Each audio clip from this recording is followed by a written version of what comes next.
और आजकल जो टॉक शोज, मैं भी एक टॉक शो होस्ट करता हूँ, उनके नाम ही अगर आप देखेंगे, टक्कर, दंगल, आर पार, वो तीर चल रहे हैं, भाले चल रहे हैं, और महाभारत, ललकार, ऐसे ऐसे नाम है। आपकी क्लैरिटी ऑफ थॉट जबरदस्त है रवीश, इसकी तारीफ करनी पड़ेगी। I am very very impress. पहली बार मैंने आपको ऐसे फेस टू फेस सुना है और बहुत अच्छा बोलते हैं, इसमें तो खैर कोई शक है ही नहीं। कंटेंट जो है उस पर बाद में, लेकिन जैसा संदीप ने कहा, आप बहुत ज्यादा नेगेटिव नहीं है। जैसे कल राजदीप आए थे, राजदीप ने कहा कि अगर मीडिया बटा है उसमें, मानक मैं दुकानदार नहीं हूं। हाँ, नहीं, आप जिनका नाम लेकर आए हैं वो मैं बैलेंसवादी नहीं हूं। इस वक्त भारत का मीडिया भारत के अर्जित लोकतंत्र की हत्या कर रहा है, ये बात तथ्य है, ये सकारात्मक नकारात्मक की बात नहीं है। मैं राजदीप को सिर्फ इसीलिए कोट कर रहा हूं। वो आप राजदीप को कोट कर दें, मेरे एडिटर रहे हैं, आप किसी को भी कोट कर दें, लेकिन जो मैं अपनी बात कहता हूं वो मैं बात कहता हूं, और ये पॉजिटिव बात है। हाँ, मर्डर को आप मर्डर नहीं कहेंगे तो क्या कहेंगे? नहीं, वो ठीक है, मैं सवाल पे आ रहा हूँ। सवाल मेरा ये था, जैसे राजदीप को और बहुत सारे लोगों को भी ऐसा लगता है कि मीडिया के बंटने के लिए दोनों पक्ष जिम्मेदार हैं। कोई बिल्कुल गलत बात है, इसमें कोई संतुलन नहीं है। 90% मीडिया अगर एक तरफ हो जाए तो ये दुकान नहीं चलानी चाहिए कि दोनों तरफ के लोग बट गए हैं। फिर जो मैंने कार्यक्रम किया है, फिर उसमें से आप कमियां निकाल के बताइए, फिर उस पर बात कीजिए। ये चला दीजिए कार्यक्रम और फिर उस पर बात कीजिए कि ये आपने चलाया। अच्छा, ये मत कीजिए कि आपने वो नहीं किया। तो मैं भारत का तो अखबार नहीं हूं भाई कि 300 खबरें लेकर रोज छप जाया करूं। क्या बढ़िया था गुरु। ओके, तो आपकी बातों से ऐसा लगता है कि आप कहते हैं कि सिर्फ मुझे देखिए, एक मैं ही हूं ठीक कर रहा हूं। ये शब्द आपने कहीं भी कभी भी इस शब्द का इस्तेमाल मैंने नहीं कहा है, ना मैंने अपने बारे में। आपने कहा ना टीवी देखना बंद कर दो, मैंने कभी नहीं कहा बंद कर दो, लेकिन मुझे देखो। अच्छा, मैंने कभी नहीं कहा।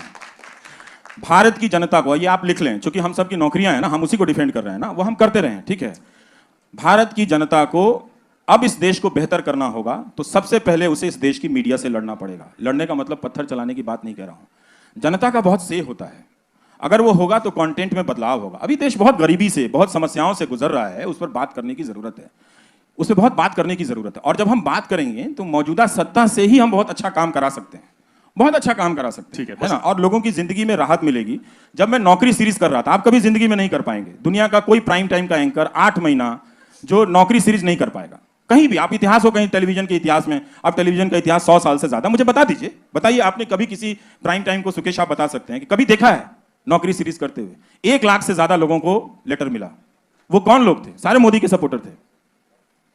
और वो जब आए तो उन्होंने कहा कि मीडिया बिक गया है, हम आपके पास आए हैं। उन्होंने मुझसे झूठ नहीं बोला, उन्होंने कहा हम मोदी जी के सपोर्टर हैं, लेकिन हम चाहते हैं आप मेरी आवाज उठाएं। मैंने कहा आपकी कहानी सही होनी चाहिए, बस किसके सपोर्टर है, मेरा उसमें बिजनेस नहीं है। ओके, बस एक चीज और है, जैसे आपने कहा कि आपको 1 मिलियन लोग देखते हैं, वाकई आपकी बहुत फैन फॉलोइंग है, बहुत लोग देखते हैं आपको, लेकिन बाकी लोगों को आप डिसमिस क्यों कर रहे हैं? उनको भी उसी YouTube पर मिलियंस ऑफ मिलियंस आप तुलना कर लीजिए। नहीं, तुलना नहीं, वैसे बता जरूर उनको, मैंने ये भी कहा कि सारी दुनिया मुझे नहीं देखेगी। नहीं, आपने कहा ना टीआरपी आती है तो वो गलत है, उसको नहीं मानते, पर YouTube पे उसी प्लेटफॉर्म मैंने उसको एक उदाहरण दिया है कि ऐसा नहीं है कि लोग मुझे नहीं देखते हैं, ठीक है, ऐसा नहीं है कि लोग मुझे नहीं देखते, मुझे भी देखते हैं। और मैंने संदीप से ये भी कहा कि और ये कभी भी मुमकिन नहीं होगा कि सारे लोग मुझे देखें, हो ही नहीं सकता है, और ऐसा होना भी नहीं चाहिए।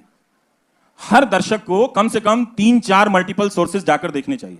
आज के समय में अगर आप दर्शक हैं, सूचना को महत्व देते हैं, तो कम से कम 3-4 सोर्सेज को देखिए, अगर आप देख रहे हैं तो। और आप क्या देख रहे हैं इसका फैसला गंभीरता से करना पड़ेगा आपको। आप इस तरह से मजाक नहीं कर सकते। टीवी देखना कोई फुटबॉल देखना नहीं है। फुटबॉल कहीं ज्यादा जिम्मेदारी से देखते हैं, आप उस टीम को देखते हैं जो वाकई खेल रही होती है। अंत में आप देखते देखते वहां ट्रांसफॉर्म कर जाते हैं ना, कि आपका लेना देना तो है नहीं ब्राजील की टीम से, लेकिन आप क्यों उसमें ट्रांसफॉर्म कर जाते हैं? हमारे यहाँ मनोरंजन भारती 4 क्लबों का नाम लेते रहते हैं, ये बहुत अच्छा खेला, वो खेला, तो उनके गांव के तो खिलाड़ी हैं नहीं वो लोग, तो इसका मतलब है कि वो खेल में चले गए। अब उस खेल का वो मजा लेने लगे हैं उसको लेके, तो हमें वो चीज देखना चाहिए।